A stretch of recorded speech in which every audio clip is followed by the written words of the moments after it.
तो दोस्तों स्वागत है चैनल पे। आज हम जिस किताब की चर्चा करने वाले हैं उसका नाम है the subtle art of not giving up by mark Manson. इस किताब का नाम सुनकर ही समझ आ जाता है कि ये कोई आम सेल्फ हेल्प बुक तो नहीं है। तो चलिए कहानी से शुरू करते हैं। मिलिए राज से, एक ऐसा शख्स जो अपनी लाइफ में हर किसी को खुश करने की कोशिश करता है, सबकी फिक्र करता है और अंत में खुद ही थक जाता है। लेकिन जब राज को ये मार्क मैनसन की किताब हाथ लगती है तो उसकी सोच बदलने लगती है। उसकी जर्नी वही है जो हम सबकी हो सकती है। आइए देखिए कि राज की लाइफ में क्या क्या बदलाव आते हैं। नंबर 1, सभी चीज़ों की परवाह करना छोड़ो, चुनिंदा चीज़ों की ही परवाह करो। राइटर बताते हैं कि लाइफ में हर चीज़ की परवाह करने की तो ज़रूरत ही नहीं है। हमारी एनर्जी सीमित है, इसीलिए हमें सोच समझकर ही चीज़ों की फिक्रों को करने लायक बनाना चाहिए। अगर हर छोटी चीज़ पर दिमाग लगाओगे तो खुद ही परेशान हो जाओगे।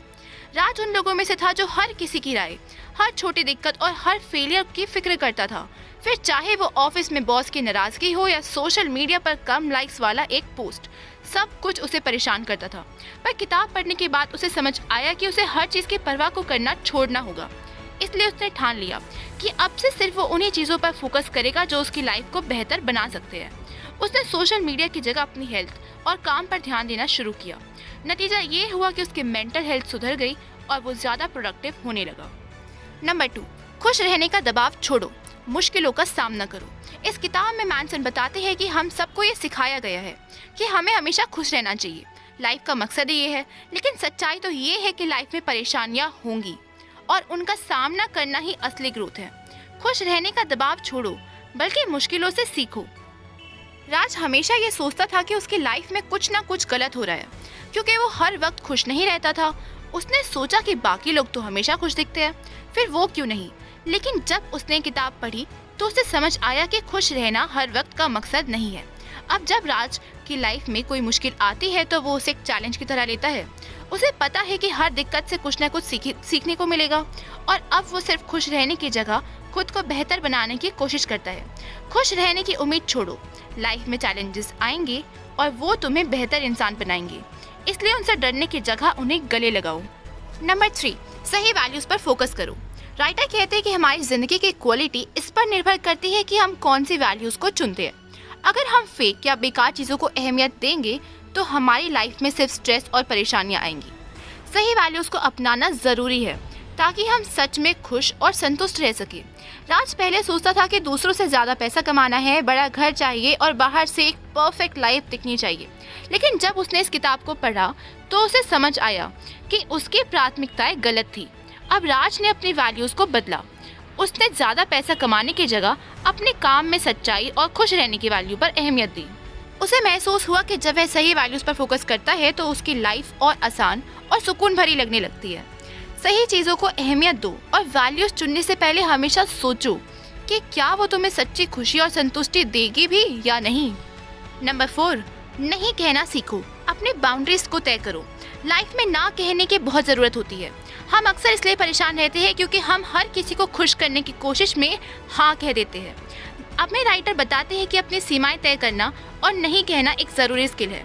राज एक ऐसा इंसान था जो कभी भी किसी को मना नहीं कर पाता था, फिर चाहे वो ऑफिस में एक्स्ट्रा काम हो, दोस्त की मदद करनी हो या रिश्तों में समझौते करने हो, वो हमेशा हाँ कह देता था और अंत में खुद ही परेशान हो जाता था। फिर उसने सीखा कि नहीं कहना ज़रूरी है ताकि वो अपनी लाइफ को बैलेंस और सुकून भरी बना सके। उसने धीरे धीरे अपनी बाउंड्रीज को तय किया और अब वो उन्हीं चीज़ों के लिए हाँ कहता है जो उसकी लाइफ के लिए सही है। इसलिए दोस्तों, कभी कभी नहीं कहना ही सबसे बड़ा सही जवाब होता है।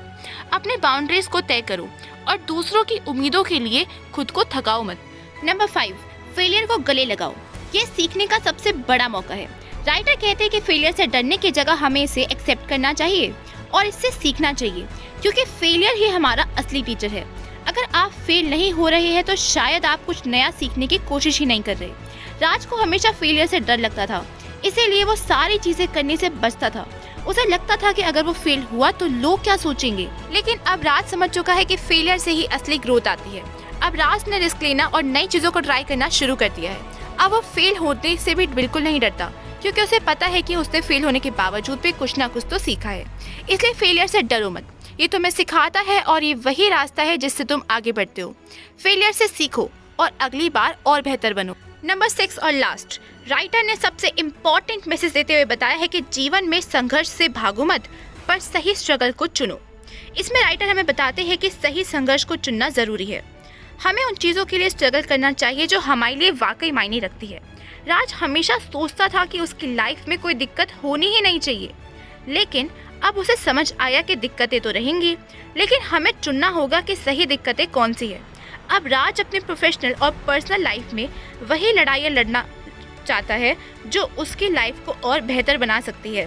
हर जगह स्ट्रगल मत करो, सोचो कि किन चीज़ों के लिए स्ट्रगल करना सही है और सिर्फ उसी पर फोकस करो। तो दोस्तों, यही था हमारा आज का बुक रिव्यू। इसमें ये किताब हमें सिखाती है कि ज़िंदगी में सब कुछ ध्यान देने लायक तो नहीं है। हमें चुनिंदा चीज़ों पर ध्यान देना चाहिए और उन्हीं के लिए मेहनत करनी चाहिए जो हमारी ज़िंदगी में असली मायने रखती है। राज की तरह अगर हम सभी सही फिक्र करेंगे, सही संघर्ष करेंगे और फेलियर को गले लगाएंगे तो हमारी लाइफ भी ज़्यादा खुशहाल और संतुलित होगी।